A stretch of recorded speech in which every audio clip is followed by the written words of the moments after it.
In the year 1943, the Atlantic was a graveyard of steel and salt. German U-boats prowled its depths like wolves in fog, their silhouettes vanishing into the blue-black abyss. For the men who commanded them, hardened sailors like German Kapitänleutnant Otto Weddigen, Werner Henke of U-515, the sea was more than a battlefield. It was a cathedral of concealment, a sanctuary where the roar of surface guns faded to echoes, and the eyes of destroyers could not follow. Henke, a Berliner with a scar across his cheek from a bar brawl in Kiel, believed in the deep with the fervor of a priest. "The water hides us," he'd tell his crew over stale bread and ersatz coffee in the wardroom. "It's our God now, infinite, impenetrable." And in those early years of the war, he was right. Submarines had rewritten the rules of naval combat. No longer mere scouts or scouts, they were apex predators, striking from nowhere, vanishing into the thermocline's chill embrace. The Allies called it the happy time. For the Axis, it was dominion.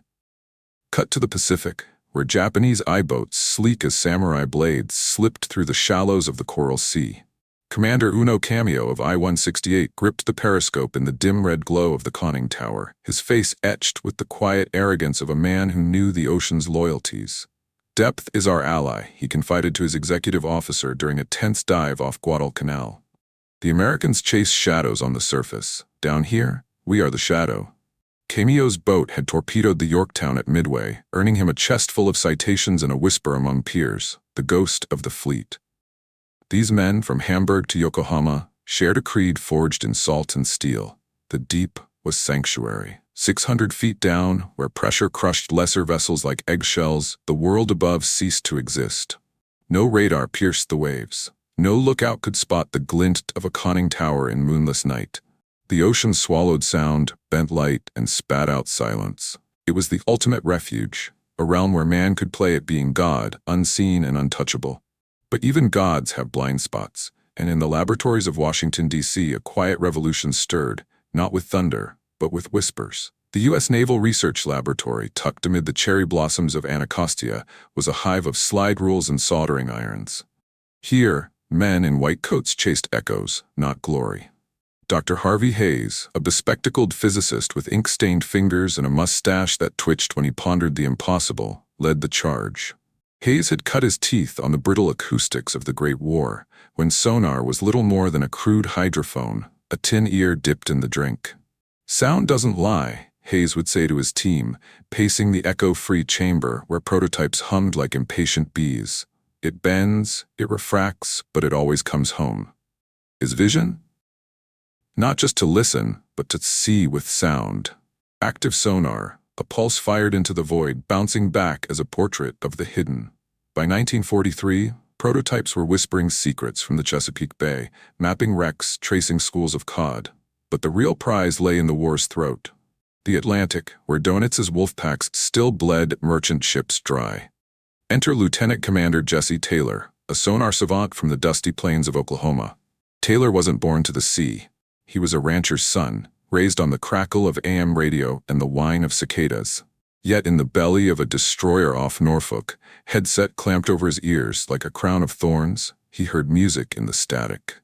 Taylor's gift was distinction, the ability to parse the ocean symphony, the low moan of a whale, the chatter of shrimp, the metallic tick-tick of a screw turning in the gloom. It began with anomalies. In the spring of '43, during routine anti-submarine sweeps, Taylor's team picked up something. Not the erratic blips of a surfaced U-boat, nor the steady drone of a freighter's engines.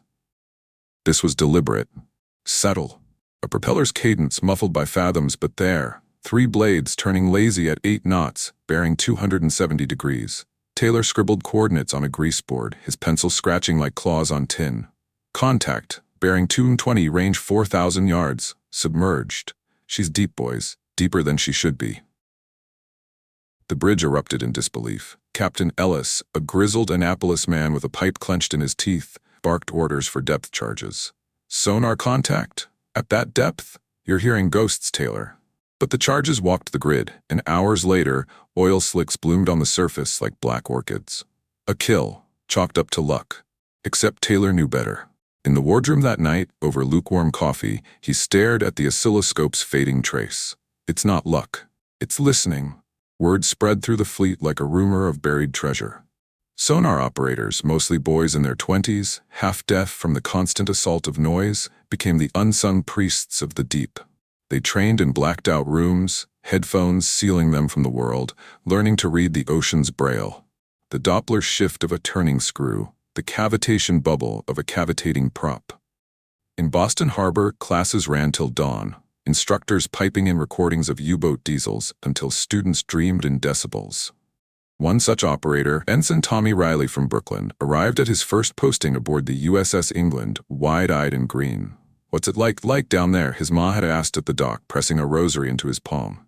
"Quiet, ma, like God's own library." But on his first patrol, off the Solomons, the library came alive. Static, then a ping. Not theirs. Theirs was a sharp crack. This was alien, a low-frequency warble, probing like fingers in the dark. "Bogey active, sir," Reilly yelped into the intercom, voice cracking. "She's pinging us. Wait, no, that's ours?" Echo off something big. The captain, a no-nonsense skipper named Walker, leaned over the plot table. "Range? 2,800 yards, closing fast, depth 320 feet. Reilly's heart hammered. In the headset, the return grew. A fuzzy blob resolving into lines, hull form, propeller wash. It was a Japanese rowboat, lurking like a thief in the night. The England turned hunter. Hedgehogs spat their charges and the sea convulsed. Reilly heard it all. The thump-thump of impacts, the groan of buckling plates, the final fading glug as air pockets burst. When the debris floated up, cork life vests, a shredded rising sun ensign, Reilly retched over the rail. I heard him die. Every creak, every scream muffled in water. That night, in his bunk, the pings echoed in his skull. Wonder had curdled to something sharper. Disbelief. Across the ocean, the Axis clung to their illusions. In Lorient's bunkers, Henke pored over charts, scoffing at intercepted chatter. "American fairy tales," he growled to his first officer.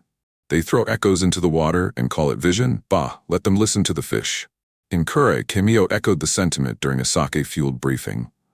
"The Yankee ear is no match for our blade. We dive, we strike, we vanish. The deep forgives no noise but ours." Yet fissures appeared.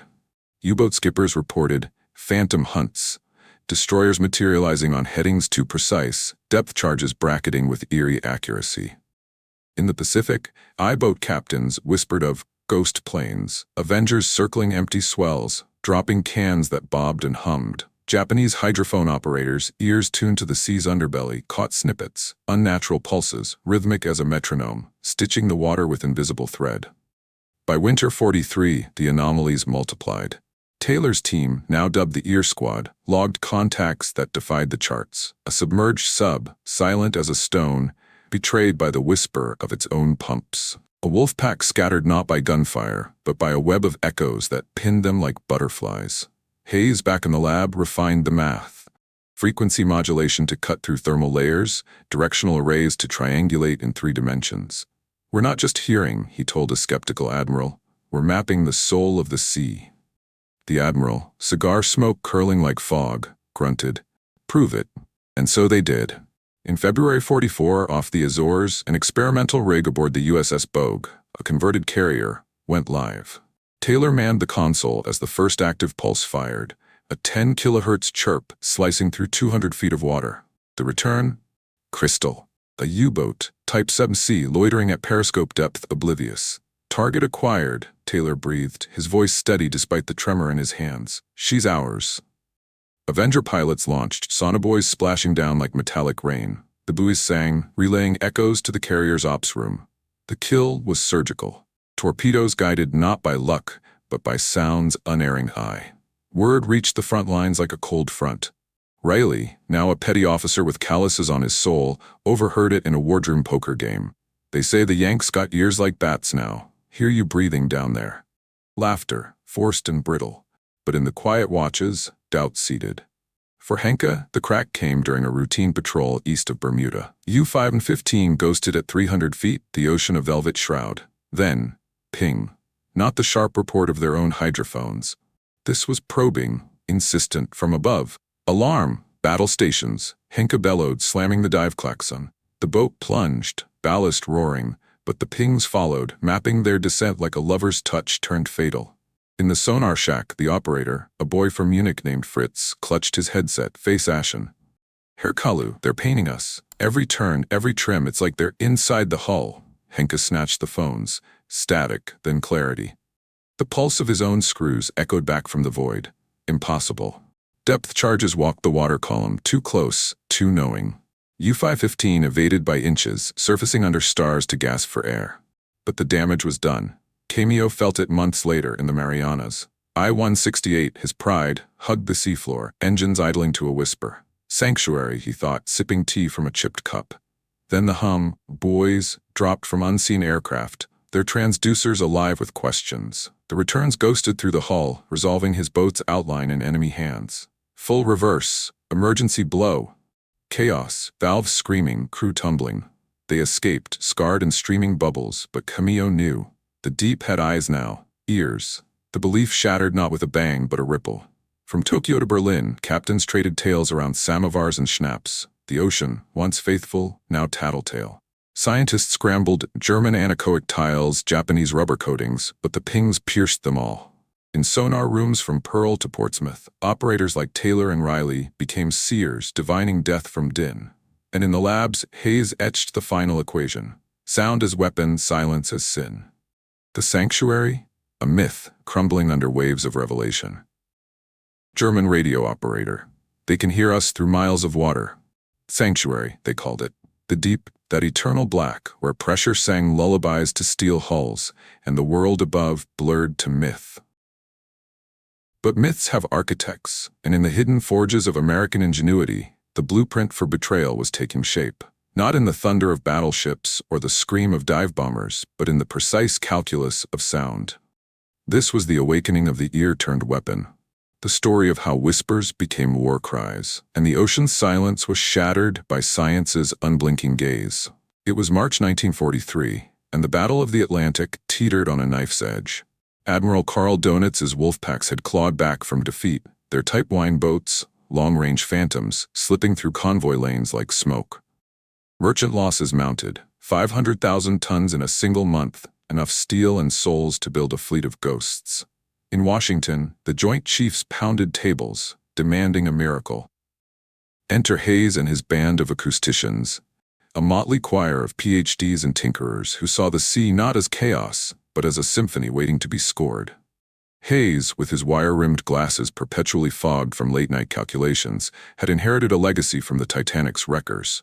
Early sonar, Aztec to the Brits, echo sounders to the fishermen, was blunt, a floodlight in fog, illuminating hulls but blind to subtlety.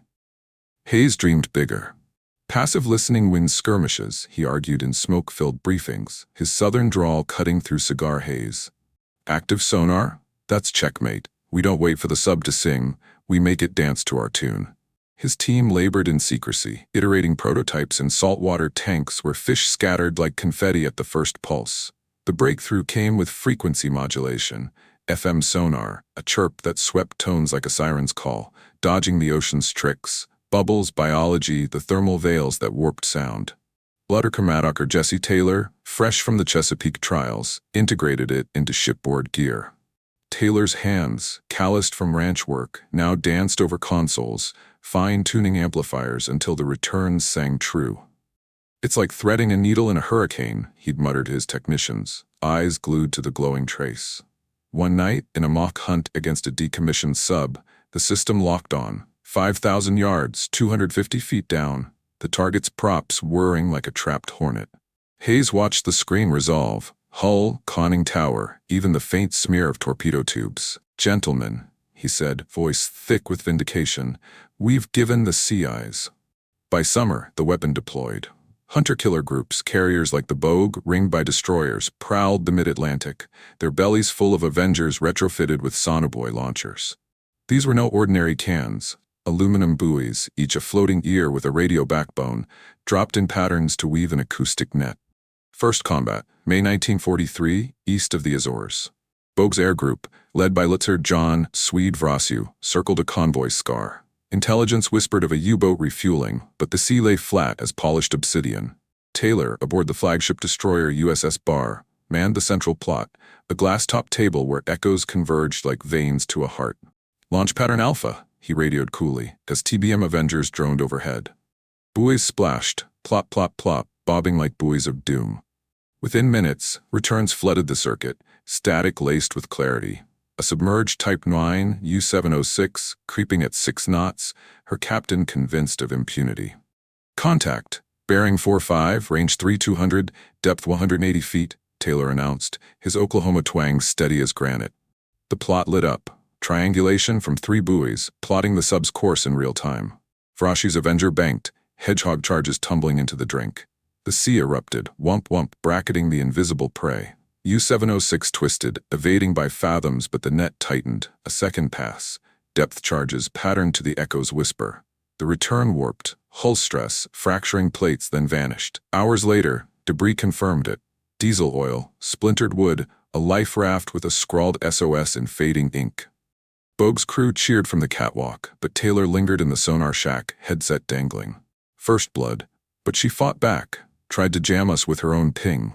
In the log, he noted the sub's desperate counter. A broadband squeal, futile against FM's agility.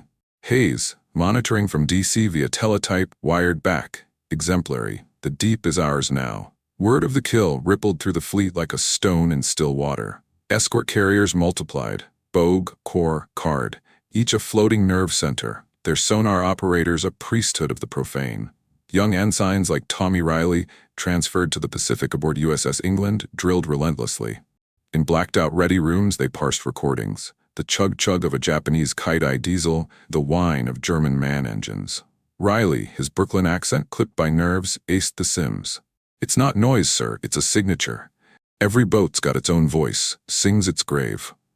Across the Axis lines, the reports arrived like fever dreams. In Lorient's concrete pens where U-boats nested like dragon eggs, Donitz convened his wolf lords. Kapitänleutnant Werner Henke, fresh from a milk run off Brazil, slammed a fist on the oak table. Intercepts painted a ludicrous picture. Americans dropping listening buoys that saw through water, guiding killers with mathematical malice. Sound cannot see. Henke barked, his scar twisting like a live wire. Laughter erupted, harsh, disbelieving, from the circle of salt-crusted faces. Otto Kretschmer, the tonnage king, leaned back, pipe smoke wreathing his grin. "It's propaganda, Werner, Yankee parlor tricks. Let them play with echoes, we'll gut their convoys in the black."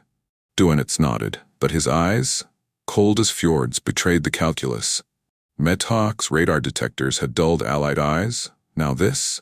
He dispatched engineers to Blumenvoss yards in Hamburg demanding countermeasures, rubberized hulls, aqualob decoys that mimicked prop wash. "Laugh if you must," he told the room, voice like gravel under treads, "but drill silence into your crews. One cough, one loose valve, and the devil hears." Henke departed with a new U-boat, U-515 refitted with anechoic tiles, black, spongy scales to swallow Sonar's kiss. Fairy tales, he thought, sealing the hatch. The deep doesn't betray its own. In the Rising Sun's shipyards at Kure, disbelief mirrored mockery. Commander Uno Kameo, honored guest at an Imperial Navy symposium, fielded whispers of American ghost nets. Japanese hydrophone ops had caught fragments, odd pulses off truck, but admirals dismissed them as thermal mirages. Sound is the sea's tongue, Rear Admiral Shigeyoshi Miwa proclaimed over green tea and strategy scrolls, but it speaks in poetry, not pictures. The Gaijin chase illusions while our I-boats carve their empire. Kameo, ever the pragmatist, nodded but dispatched memos to his engineers. Prototype coatings, silicone foams tested in pressure chambers. His I-168, pride of the fleet, received the first layer, a matte shroud meant to muffle her song. Ridiculous, he confided to his log under lantern light, as if water would turn Judas. Yet the ridicule masked a creeping chill. U-boat radioman intercepted garbled Avenger chatter. Sonobuoy string active. Target painted. Angels inbound. Henke's patrols grew cautious. He'd linger surfaced longer. Radar sweeping empty skies, cursing the fuel burn. In the Pacific, Kameo rerouted I-168 through seamount mazes, banking on geology to baffle the unseen ear. Crews joked over rice balls. "The Yankees hear farts now." But laughter rang hollow in the torpedo room, where shadows pooled like ink. The first undeniable proof came not in the Atlantic's cauldron, but in a sideshow skirmish. June 1943, USS England, a Buckley-class destroyer escort barely longer than a U-boat herself, patrolled the Solomon's fringes. Reilly, her sonar petty officer, sweated through the humid ops room, fans stirring air thick as chowder. Convoy chatter had gone silent. Something lurked. "Boys away," the captain ordered, and Avengers from Henderson Field obliged, their payload stitching the water with silver threads. Reilly's console bloomed, a Japanese RO-100, a midget sub on supply run, ghosting at 120 feet. Gotcha, he thought, plotting the grid. The return was intimate, pumps whining, a faint clank of hatches. "Target steady, sir, she's blind down there." England maneuvered, her screws silent on electric drive. Hedgehogs chattered, charges blooming in precise rosettes. The RO twisted, but the buoys sang her doom, course changes telegraphed in echoes. A depth charge pattern walked the column, too perfect, too prophetic. Reilly heard the kill, a crack like thunder in a bottle, then the sea's sigh as the sub's pressure hull wept. Debris, sock bottles, a banzai flag furled in kelp. The kill made headlines in Navy rags, the destroyer that ate a submarine, but for Reilly it was baptism. She never knew we were there. Just heard her own heartbeat, and it called the Reaper. Taylor, debriefing stateside, correlated the data. FM sweep had pierced the sub's crude baffles, turning her stealth to spotlight. Axis skepticism cracked wider. Henke, in a neutral Portuguese bar during a daring resupply, overheard neutral chatter. American sound maps claiming kills without a shot fired. "Lies," he snarled to his radio op Fritz, over smuggled cognac. "Sound cannot see." Fritz, eyes darting to the door, whispered back, "But her Kalu, what if it learns?" The development accelerated. Hayes Lab churned variants, directional sonars for pinpoint bearing, low-frequency arrays to punch thermoclines. By fall, hunter-killers roamed in packs, their buoys a constellation of doom.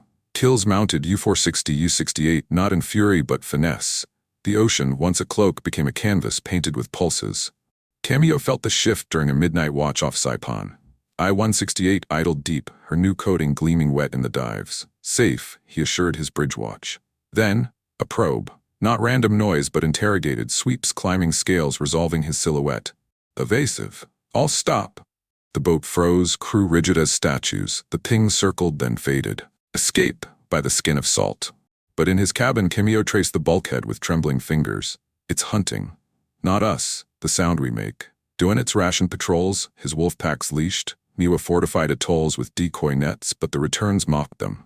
Scientists on both sides burned midnight oil. Germans with alberic rubber, Japanese with synthetic sponges. Yet each test in open water betrayed the lie. Echoes glanced off imperfections, signatures etched in error. Taylor, promoted and weary, confided in a letter home, "We're not fighting men anymore, Pa. We're fighting the sea itself, and it's choosing sides." Hayes, ever the optimist, pushed for integration. Sonar linked to fire control, buoys to torpedoes. The weapon matured from tool to oracle. The ridicule persisted, a fragile armor. Henke's U-515 sortied again, tiles gleaming. "Let the echoes come," he toasted his crew. "Sound cannot," until one night it did. One night it did. A single ping, fired from the ether, that pierced the veil and painted a target in the minds of men who had never seen the sea. But one echo is a whisper. A chorus is a dirge. By late 1943, the Americans were not content with glimpses. They wove the deep into a tapestry of surveillance, threads of sound and signal, pulling taut around the throats of the submerged. Sonobuoys, radar's shadowy kin, became the loom's shuttles. Triangulation, its unyielding warp. The invisible net tightened, not with iron chains, but with the inexorable geometry of waves. And in its mesh, the hunters of old learned the exquisite terror of the trapped. The sonobuoy was Hayes's masterstroke, a disposable oracle, cheap as a ration kit, deadly as fate. Evolved from wartime expediency, these aluminum sentinels floated on the surface, their hydrophones dangling like plumb lines into the abyss. Dropped in strings from circling Avengers, they formed acoustic pickets, a dozen buoys spaced in mile-wide grids, each broadcasting returns via VHF to the mothership. No longer did destroyers need to steam blind. Aircraft could seed the sea with eyes, then vanish into clouds, leaving the net to ensnare. Letter Commander Jesse Taylor orchestrated the symphony from the USS Cards CIC, a steel wound lit by the green flicker of cathode tubes. It's chess, he'd think, plotting buoy drops on grease pencil overlays, but the board's alive. Currents shift pieces, thermoclines cheat the rules. In November 43, off Madeira, Cards Group ran the gambit. Intelligence pegged a Wolfpack refueling, U-211 and escorts, fat with torpedoes, hugging the Azores lee. Taylor's voice crackled over the circuit. String Delta, 10 birds, pattern Victor. Drop on my mark. Avengers thundered low, payloads tumbling in parabolic grace. Splash, splash, splash. Buoys hit water, antennas blooming like water lilies. Within heartbeats, the radio net alive, static birthing clarity. Buoy 1, contact intermittent, bearing 310. Buoy 5, strong return, depth 220, speed 4 knots. Taylor's plot table ignited, a constellation of pings resolving into predators. Triangulation locked. Bearings from 3 points yielded a fix precise to 50 yards. U-211, her captain dreaming of merchant bellies, was stitched in place. The net's genius lay in redundancy. Radar, Huff-Duff direction finders on the carriers, triangulated the buoys themselves, compensating for drift. A sub's evasion? Futile. Turn left, and Buoy 2's hydrophone caught the Doppler twist. Dive deeper, and Buoy 8 mapped the descent through layered returns. Taylor watched the trace dance, the U-boat's props cavitating faintly, her pumps whining in protest. Torpedo run authorized, he radioed, voice flat as Kansas wheat.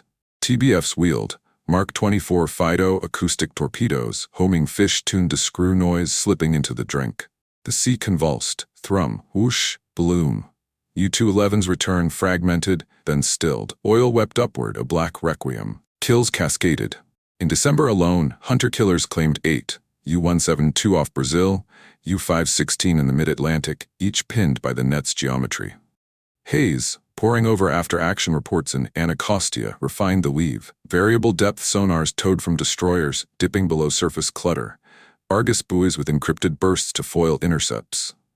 The ocean's a hall of mirrors, he lectured his protégés, chalk flying across the board. But we control the light now. Frequency, phase, angle, every reflection tells. Ensign Tommy Reilly, blooded and broadening aboard the England, felt the net's poetry in his bones. Transferred to Pacific Ops, he manned a jury-rigged console during the Gilbert's campaign. Japanese I-boats, fleeter, quieter, probed the invasion lanes, but the buoys betrayed them.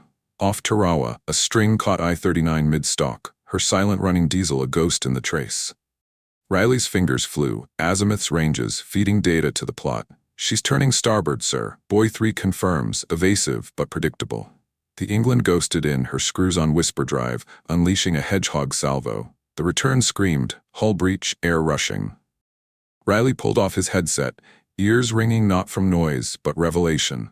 We're not chasing, we're anticipating, like the seas whispering her secrets first. Yet the true venom was psychological, a slow poison seeping through hulls and into souls. For Axis crews, the deep had been freedom, a vast, indifferent womb where instincts reigned. Now, paranoia's playground. In U-515's wardroom, Captain Lieutenant Werner Henke paced like a caged panther, his scar livid under the gooseneck lamp. The net had brushed him twice, phantom pings off convoy HX-305, buoys materializing in his baffles like bad omens. It's a bluff, he insisted to his officers over watery grog, maps splayed like flayed skins. They drop their toys, pray for luck, but luck runs dry. His men nodded, but eyes betrayed the fracture. Fritz, the sonar op, slept fitful, dreaming of echoes that chased him into wakefulness. During silent running, the boat's own creaks amplified to accusations, a loose-fitting tink, a whispered curse from the bilges. Crews took to rationing breaths, taping mouths during drills. One midshipman, a boy from the Rhineland, cracked after a false contact, buoys humming empty miles away. He clawed at the bulkhead, sobbing, "They're in the water! Listening to us breathe!" Henke slapped sense into him, but the damage lingered, a contagion of doubt. In the Pacific's turquoise tombs, Commander Uno Kameo enforced iron discipline aboard I-168, but the net gnawed at morale like rust. Japanese submariners, stoic as stone lanterns, whispered of Yurei no Mi, ghost eyes in the waves. Off the Philippines, a buoy string ghosted their flank, pings probing like acupuncture needles, mapping every trim tab adjustment. Kameo's log filled with terse entries, evaded contact 200, crew fatigue mounting, silence breeds phantoms. His executive officer, a veteran of the China run, confided over go bowls in the officer's mess. "Chui, the sea, it hums now, not wind, not fish, their hum." The toll deepened, desertion spiked in pens, U-boat ratings vanishing into French nights, muttering of the American ear. Japanese crews, bound by Bushido, internalized the siege. Insomnia from imagined pings, superstitions blooming. talismans hung in engine rooms, prayers to Ebisu before dives. Medical logs swelled, acoustic neurasthenia, docs called it, nerves frayed by the constant vigil, hallucinations of pursuit in the quietest depths. Henke lost a chief engineer to it. The man mid-watch swore he heard torpedoes in the tea kettles boil. Locked in the brig, he carved echoes into the door with a spoon. Even the hunters felt the echo. Taylor, debriefing after a string of kills, stared at his hands, stained with ink, trembling faintly. "We're gods now," he wrote to his sister, "but gods hear too much. Every ping's a confession, every silence a scream." Reilly younger bore it rawer, post-kill blackouts where the sea's sigh replayed in his skull. In a Honolulu bar, half-drunk on stateside beer, he confessed to a nurse, "You drop those cans and it's like inviting the dead to tea. They talk back, Tommy. Oh, they talk." The net evolved, merciless. By early 44, integration with radar was seamless. AN APS-4 sets on carriers spotting surfaced runners, cueing buoy drops before subs could snort. Triangulation went volumetric, 3D fixes from layered returns, piercing the ocean's onion skins. Hayes' team cracked the code on biologics, filtering shrimp snaps, whale moans, turning cacophony to clarity. Kills surged, 23 U-boats in Q144, I-boats plucked from supply lanes like weeds. Doenitz railed in Berlin bunkers, ordering bold, surface runs, suicidal gambits to outpace the net. The sea is ours by speed, not stealth. But losses mocked him. U-515, Henke's boat, nearly bagged off Tenerife. Buoys caught her snort, pings cascading as she fled. Henke surfaced under fire, AA guns barking at phantom planes, but the psychological scar festered. "They're everywhere," he admitted in a rare letter home burned unread. "Not ships, sounds. The water's alive with them." Kameo adapted ruthlessly. I-168's patrols shortened routes labyrinthine through atoll shallows where buoys snagged on coral. Yet during a layup in truck, a deckhand overheard hydrophone chatter, American frequencies, probing the lagoon. Panic rippled, cooks abandoned pots, lookouts fired at shadows. Kameo quelled it with a katana's edge, seppuku for cowards, but the trust eroded. "The deep was our fortress," his XO murmured later, stars wheeling overhead. "Now it's a sieve." The psychological ledger balanced in quiet moments. A captured U-boatman, interrogated in Portsmouth, broke not under lamps, but confession. "We ran silent, but the silence screamed. Every fathom we waited for the ping that would name us." Reilly read the transcript, chilled. It's not victory. It's visitation. Hayes, ever the scientist, quantified the toll. Axis evasion maneuvers up 40%, but detection rates doubled. "Fear is the true depth charge," he noted in a memo. "It sinks slower but deeper." By spring 44, the net spanned oceans, a global grid from convoy routes to island chains. Submariners, once wolves, huddled like prey, instincts atrophying under acoustic assault. Henke's patrols turned to milk runs, Kameo's strikes to feints. The sea, that ancient confidant, turned informant. And in the hush after hunts, operators like Taylor unplugged headsets, ears aching from the world's hidden chorus. "We've made it speak," he pondered, staring at the empty plot. "But what does it say about us?" Japanese quartermaster with his broken English, laced with resignation. "The sea is no longer ours." The net tightened, its threads humming with the geometry of pursuit. But geometry alone is lines on paper. True dominion demands mastery of the medium. The ocean's capricious physics, where sound is no straight arrow but a serpent, coiling through veils of temperature and salt. By mid-1944, as the Allies' hunter-killers carved red lines across Admiralty charts, the science of sonar's perfection unfolded not in thunderous battles, but in the silent calculus of waves. Thermoclines, those invisible membranes slicing the sea into realms, echo mapping, painting phantoms with reflected light, frequency warfare. A duel of tones where every hertz was a blade. This was the alchemy, turning the deep's illusions into instruments of revelation, where the hunted's every quiver betrayed them to the listener's unerring ear.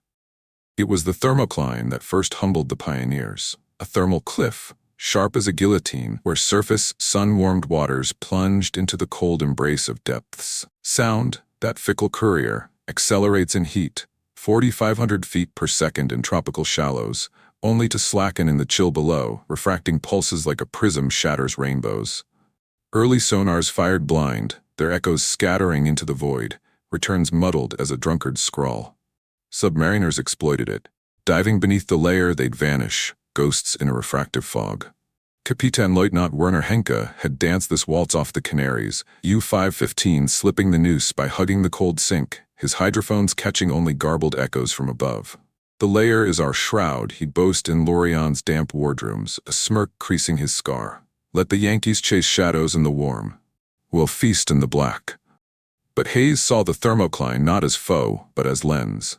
In Anacostia's pressure chambers, his team, acousticians with slide rules worn to nubs, modeled the gradients. Temperature probes dipped into stratified tanks, graphing refraction indices like battle maps.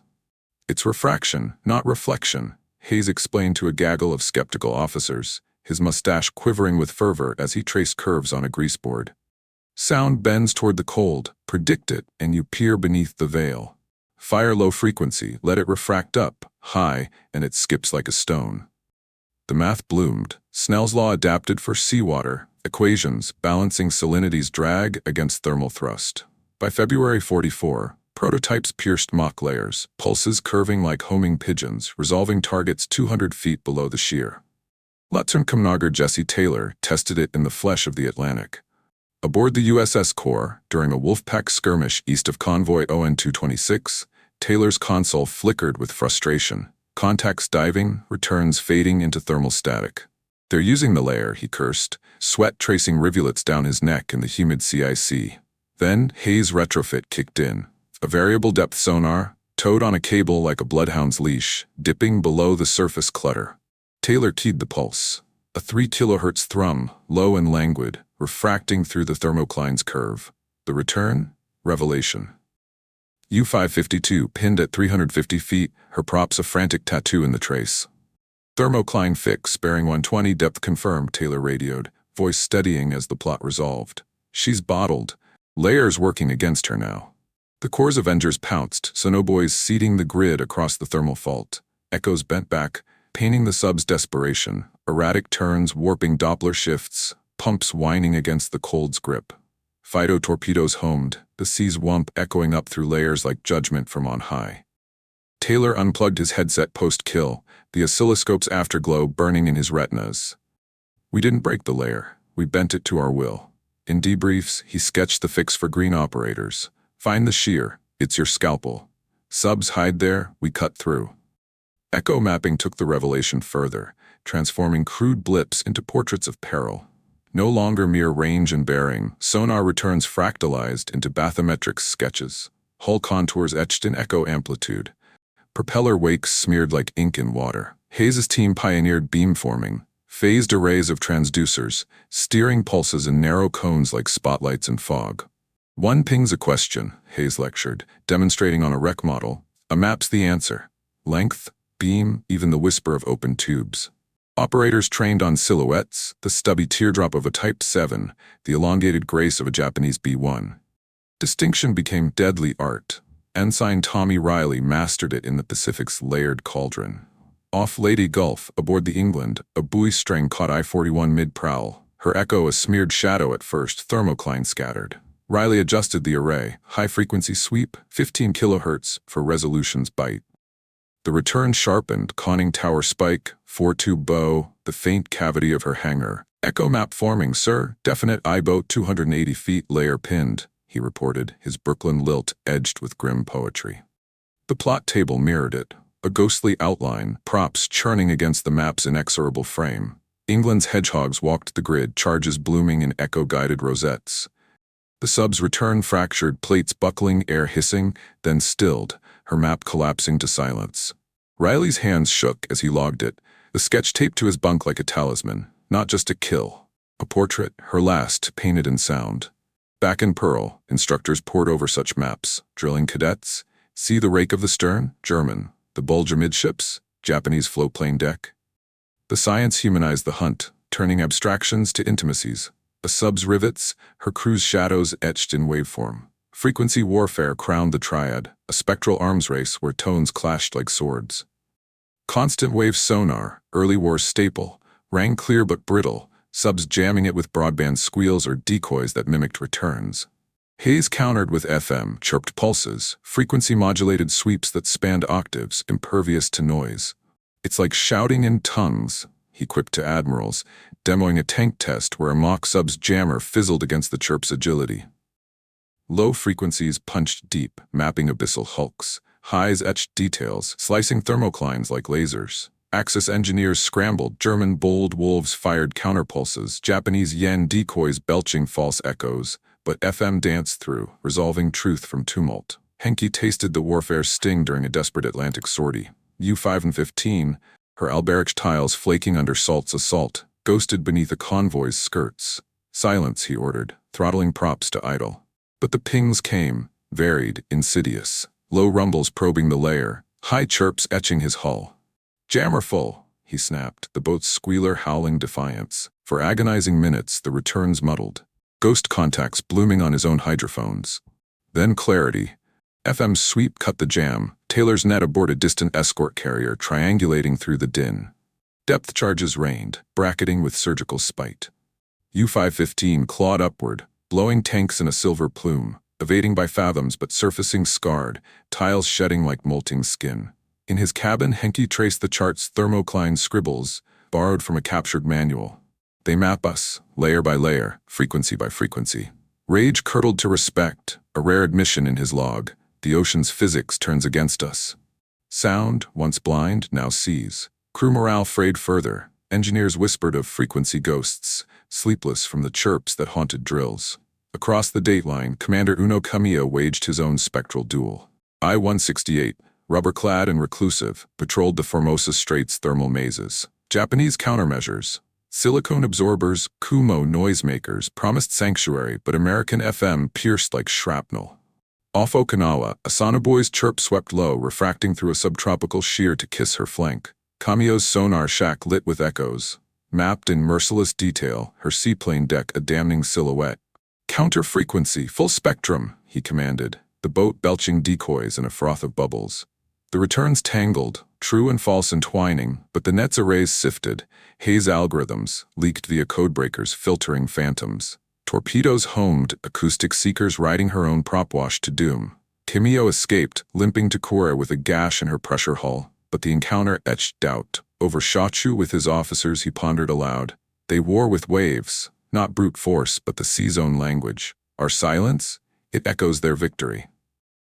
Engineers toiled nights in Yokohama yards, tweaking absorbers for FM's glide, but tests mocked them. Chirps glancing off flaws, mapping imperfections as beacons. The warfare tilted inexorably. Allied frequencies diversified from 1 kHz abyssal probes to 50 kHz surface skimmers, turning the spectrum into a kill zone. The perfection rippled outward, empowering the fleet. Hunter-killers now layer-peeled targets. Initial low-freak pings locating, highs mapping, FM guiding strikes. Kills precisioned. U-549 depth charged to the yard, I-29 torpedoed mid-turn. Operators like Reilly became virtuosos, their ears attuned to the sea's grammar. A prop's cavitation as stuttered Morse, a hull's flex as whispered plea. Yet wonder soured to burden. Taylor confided in a stateside journal, "We've perfected the ear, but at what cost? Every map's a grave, every echo a dirge." Hayes, gazing at a perfected array in April 44, felt the moral shear. Thermoclines hide, we expose. Frequencies blind, we illuminate, but light casts shadows on the soul. Axis captains, from Donitz's lair to Yamamoto's echoes, grasped the paradigm's shift. Science not as tool, but as tide. Overwhelming, impartial. The deep's layers peeled away, one refraction at a time. Submarines, once cloaked in physics folds, stood naked to the wave's inquisition. German sonar operator, distorted through static, awe turning to dread, they've turned sound into sight. Sound became sight, and sight brought slaughter. By summer 1944, the U.S. Navy's sonar net had spun the ocean into a web of betrayal, where every vibration was a death knell. Submarines, once lords of the deep, now cowered under echoes that named them. The sinkings of Japan's I-52 and Germany's U-864 marked the terror's peak, the moment Axis crews learned that to be heard was to be hunted.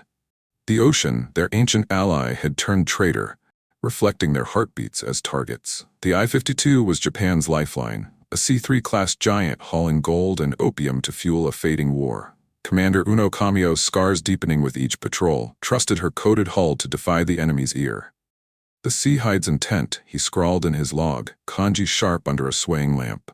Departing Singapore for Lorient, I-52 carried 2 tons of bullion, her crew silent as monks, socks muffling boots, spoons banned to hush clinks.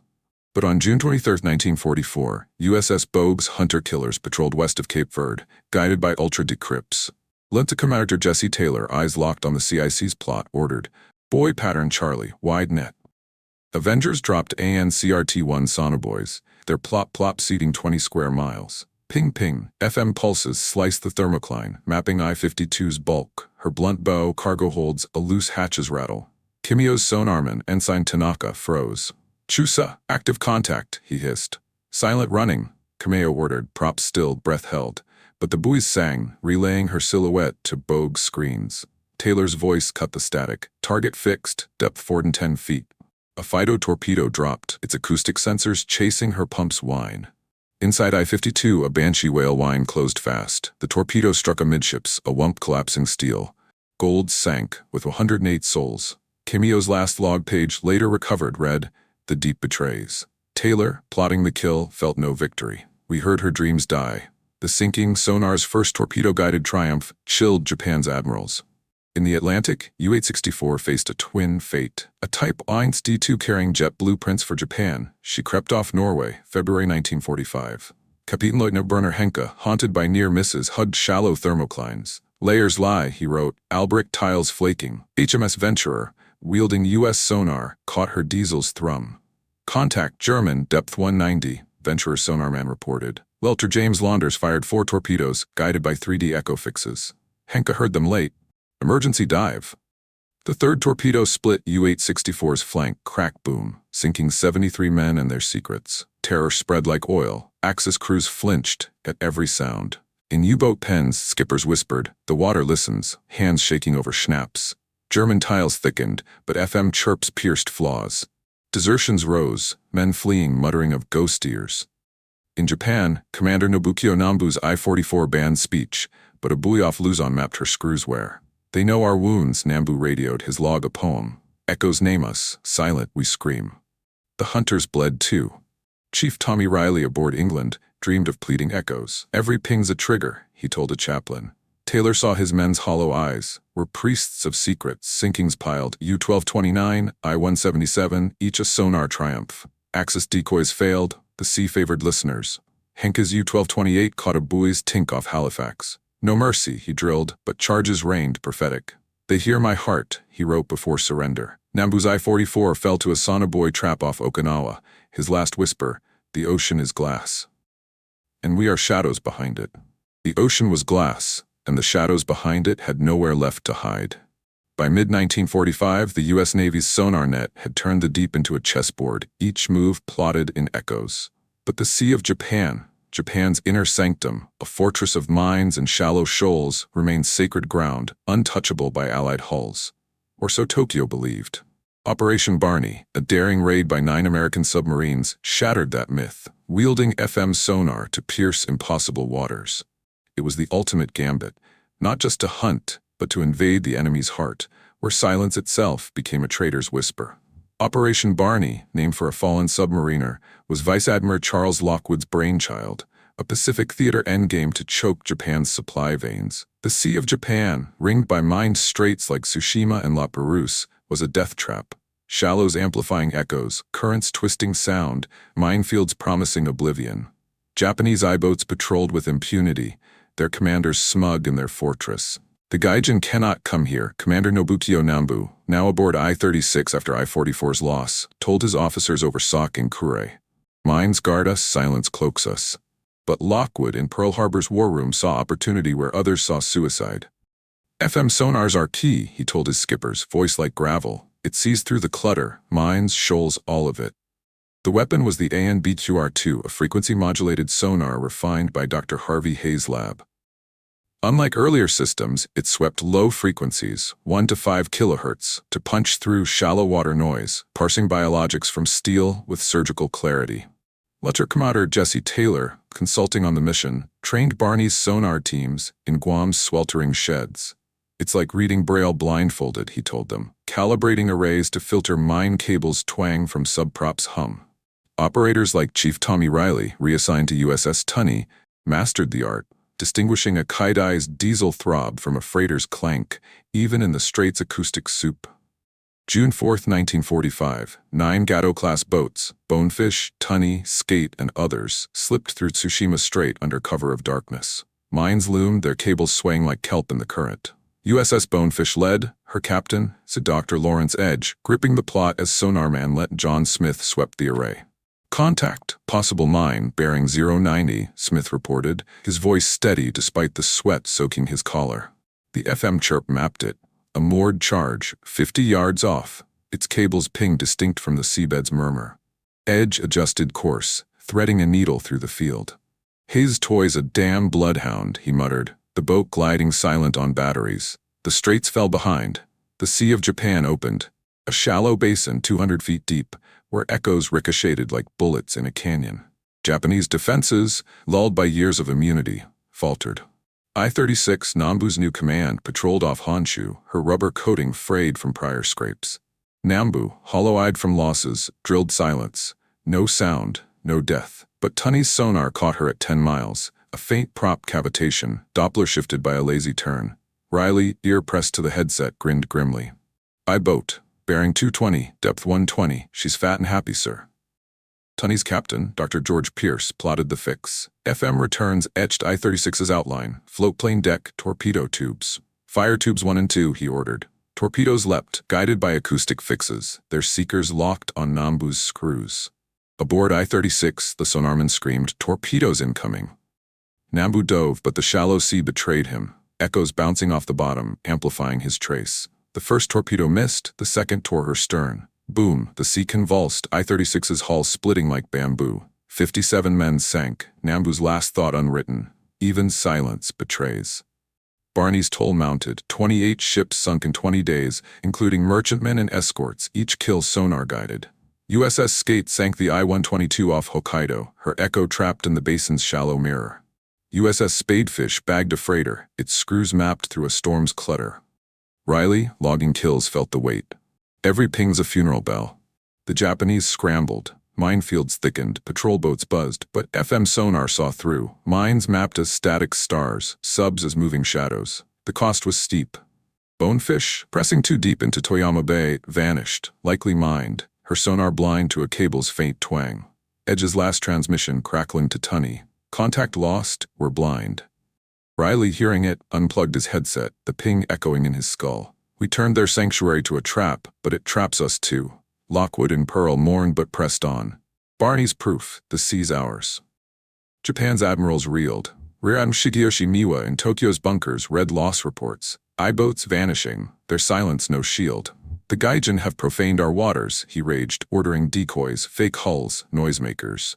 But FM chirps ignored them. Hayes algorithms sifting truth from chaff. Crews crumbled. Sailors on I-13 caught off Kyushu whispered of Yurei no Oto. Ghost sounds sealing fates. Morale collapsed. Desertions spiked in port. The Allies paid in psyche. Reilly, after sinking I-36, dreamed of Nambu's face, imagined pleading through static. "I hear them die," he told a corpsman, hands trembling. Taylor, briefing in Guam, saw his men's eyes. We're not men anymore, just ears, wired to the deep. Yet the mission proved sonar's dominion. Impossible waters breached, Japan's heart pierced. The Sea of Japan, once inviolable, lay exposed. Lockwood's gamble, Hayes' science, turned sanctuary to slaughterhouse. Axis skippers from Nambu's ghost to Donitz's wolves knew the truth. Silence was no refuge. Even silence betrays us now. The Sea of Japan lay breached, its sanctity shattered by echoes that pierced minds and men alike. By August 1945, the war's tide had turned. Not with the fire of Hiroshima or Nagasaki's ash, but with the quiet inevitability of sound's dominion. Operation Barney had proved it. No depth, no strait, no silence could shield the Axis from the listener's gaze. The surrender of Japan's mighty I-400 class, the largest submarines ever built, marked the final note in this acoustic requiem. As captured crews faced their conquerors' machines, they saw not just defeat, but revelation. The Americans had not outfought them. They had outheard them. The ocean's glass revealed all, and in its clarity, the dream of stealth dissolved. The I-400 was Japan's last gambit, a super submarine designed to carry seaplanes to America's shores, a floating fortress meant to defy detection. Commander Nobukiyo Nambu, one of her last captains, had believed in her stealth, her 19,000-ton bulk cloaked by rubber coatings and silent screws. The Empire's shadow strikes unseen, he told his crew off Hokkaido, pride masking the dread of Barney's raids. But on August 29, 1945, as Japan's surrender was formalized, I-400 surfaced under American guns off Sagami Bay. Nambu stood rigid on the conning tower, his katana surrendered, as USS Segundo's boarding party swarmed aboard. "Your war is over," the American officer said, voice flat. Nambu's nod was stone, but his eyes betrayed a fracture. The sea spoke, and we were silent. Lieutenant Jesse Taylor, tasked with inspecting the prize, stepped into I-400's sonar shack. The equipment, hydrophones, primitive oscilloscopes, seemed relics beside Hayes' FM arrays. Yet its logs told a story. Frantic entries of detected pings, countermeasures failing against the relentless chirp. Taylor ran a hand over the console, its dials cold. They tried to listen back, he thought, but our song was louder. He escorted Nambu to USS Bogue CIC, a cathedral of American tech. Screens glowing with echo maps, sonobuoy relays humming, amplifiers parsing the sea's secrets. Nambu stared, his face a mask of disbelief. "This is how you saw us?" he asked, voice a whisper. Taylor nodded. "Every screw, every hatch, the ocean told us everything." Across the Atlantic, German submariners faced parallel revelations. Captain Lieutenant Werner Henke, captured after U-1228's final run, was marched into a Norfolk naval base under armed guard. In a debriefing room, Dr. Harvey Hayes himself unveiled a sonar array, a towed ANBQR-2, its transducers gleaming like surgical tools. Henke, scar livid under fluorescent glare, studied the screens, replays of U-864's sinking, her echo fracturing into static. "Unmoglich," he muttered, hands clenching. "You turned the sea into a mirror." Hayes, calm as a professor, replied, "Not a mirror, Captain, a window." Henke's log, confiscated, held his final confession. The deep was our God, but God's fall to science. The revelation wasn't just technological, it was existential. Axis crews from Tokyo's docks to Hamburg's ruins saw their illusions stripped bare. The I-400's engineers, debriefed by U.S. teams, admitted their coatings, years of labor, crumbled under FM's sweep. "We muffled the hull," one technician said through a translator, "but your sound found the seams." German scientists paroled from Kiel's labs marveled at beamforming logs. U-boat silhouettes etched in echoes, as if the sea had sketched their epitaphs. "We thought silence was enough," a Blumenvoss engineer confessed. "But you heard our thoughts." The human toll lingered. Reilly, aboard Bogue for the I-400 inspection, felt the weight of victory's shadow. Walking her hangar deck, where seaplanes once dreamed of bombing Panama, he saw Nambu's crew, boys his age, eyes downcast. "I heard their brothers die," he thought, the ping echoing in his dreams.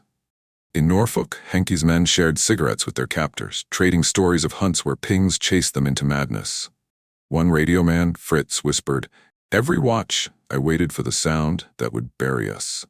Reilly, overhearing a similar tale from a Japanese sonarman, wrote home, "We won, Ma, but I hear their ghosts in the static. The Americans, too, bore scars." Taylor, promoted to commander, briefed Lockwood in Pearl Harbor, his voice hollow. "We didn't just find them, sir. We understood them, their fears, their flaws etched in sound." Lockwood, grizzled and gray, nodded. "That's the war we won, Jesse. Not steel, souls." Hayes, back in Anacostia, archived the data, thousands of echo maps, each a tombstone.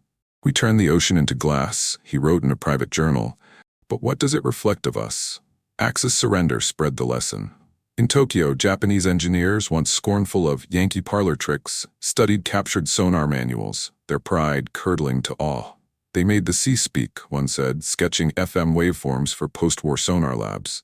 In Germany, Dönitz's survivors, paroled to rebuild, applied Alberich's failures to civilian acoustics, their logs fueling NATO's Cold War arrays. The war's end was no erasure, it was a transfer. Sound's mastery passing from battlefield to blueprint. The I-400, stripped and scuttled off Oahu in '46, sank under American eyes, her final ping a farewell logged by Reilly's team. Henke, dead by his own hand in a POW camp, left a note. "The sea heard me first." Nambu, paroled to a fishing village, stared at the horizon silent. "The deep was never ours," he told a scribe years later. "It belonged to those who listened." The war ended, but the sound endured, a legacy of ears that saw, of oceans turned transparent. Lockwood's words to his staff echoed, We didn't just find them, we understood them. They didn't just find us, they understood us. The war ended, but its echoes lingered, not in the roar of guns or the crash of steel, but in the quiet pulse of sound that had reshaped the sea. The surrender of the I-400, the fall of the U-boats, marked the death of stealth's illusion, but it was more than a military victory. It was a shift in the human soul, a redefinition of what it meant to conquer the unseen. Sonar, once a weapon, became a mirror, reflecting not just submarines, but the cost of progress, the price of piercing the deep silence. From the ashes of defeat, Axis engineers rebuilt, carrying lessons of sound into a new world. The ocean, made glass by American ears, spoke a universal truth. Technology does not merely change war, it reshapes what men believe is possible. In the war's wake, the architects of Sonar's triumph faced their own reckonings. Dr. Harvey Hayes, back in Anacostia's labs, turned his equations to peacetime, mapping ocean floors, tracking fish schools, guiding ships through fog. Yet his journals, tucked in a drawer, betrayed unease. "We gave the sea a voice," he wrote in 1947, "but did we teach it to accuse?" The FM arrays, once weapons, now charted currents for merchant fleets, their pings guiding trawlers instead of torpedoes. But Hayes saw shadows in the returns, ghosts of I-52's gold, U-864's mercury, the men whose heartbeats he'd mapped to their graves. "Every echo is a story," he told a young acoustician, his mustache still but eyes alive with memory. And stories don't die easy. Lieutenant Commander Jesse Taylor, now a full commander, left the Navy in '48, his Oklahoma roots calling him home. In a Tulsa diner, over coffee gone cold, he sketched sonar traces on napkins for curious locals, his hands tracing lines that once meant death. "We didn't just hear them," he'd say, voice rough with prairie dust and regret. "We heard their fear, their fight, their end." He consulted for General Electric, adapting sonar for oil surveys, but nights brought dreams of green screens, of I-36's silhouette dissolving in static. "The sea keeps score," he wrote to his sister. "I still hear the pings, like they're calling me back." His work shaped post-war sonar, civilian arrays for navigation, but each pulse carried a debt, the souls pinned by his ear. Chief Tommy Reilly stayed Navy, a lifer bound to the sound. Stationed in San Diego, he trained new operators, his Brooklyn accent softening as he taught them to parse the sea's grammar, props a heartbeat, hulls a sigh. But the kills lingered, 108 on I-52, 57 on I-36, faces imagined in every trace. In a bar near Coronado, he confessed to a friend, "I heard their last breaths, Joey. Every ping's a grave I dug." He retired in '52, opening a radio shop, but kept a sonar manual on his shelf, its pages worn. "It's not about winning," he told a customer, fingering the book. "It's about what you carry after." Across the sea, the defeated carried sonar's lessons into rebirth. In Japan, former I-400 engineers like Lieutenant Hiroshi Tanaka, paroled from Yokosuka, joined Mitsubishi's sonar labs. Their wartime coatings, failed shields against FM's chirp, became blueprints for civilian hydrophones, tracking whales, mapping typhoon paths. Tanaka, once a sonarman under Nambu, marveled at American manuals. "They made sound a painter," he told a colleague, sketching waveforms over green tea. "We hid in silence. They found us in song." His work, published in '53, shaped Japan's fishing fleets, turning echoes to bounty. Yet at night, he'd stare at the sea, whispering, "The deep remembers." In Germany, ex-U-boat engineers rebuilt in Hamburg's shipyards. Dr. Karl Müller, a Blumenvoss designer of Alberich tiles, adapted sonar for NATO's nascent fleets. Studying Hayes' beamforming logs, he shook his head in awe. "They turned our shadows into portraits," he told a NATO officer in '51, his accent thick with salt and surrender. "Every rivet, every seam, they saw it all." Muller's team crafted sonar for minesweepers, clearing Baltic wrecks, but each ping echoed U-864's end. "We built silence," he wrote in a memoir, "but they built sight." His innovations, echo filters, Doppler trackers, owed debts to the victor's science. The moral crystallized in these quiet rebuilds. Power was no longer the biggest gun, the deepest dive, but the smartest system. Sonar's war taught that mastery lay in understanding, not just of enemies, but of nature's laws bent to human will. The ocean, once a realm of gods and ghosts, became a grid of data, its secrets laid bare by those who listened.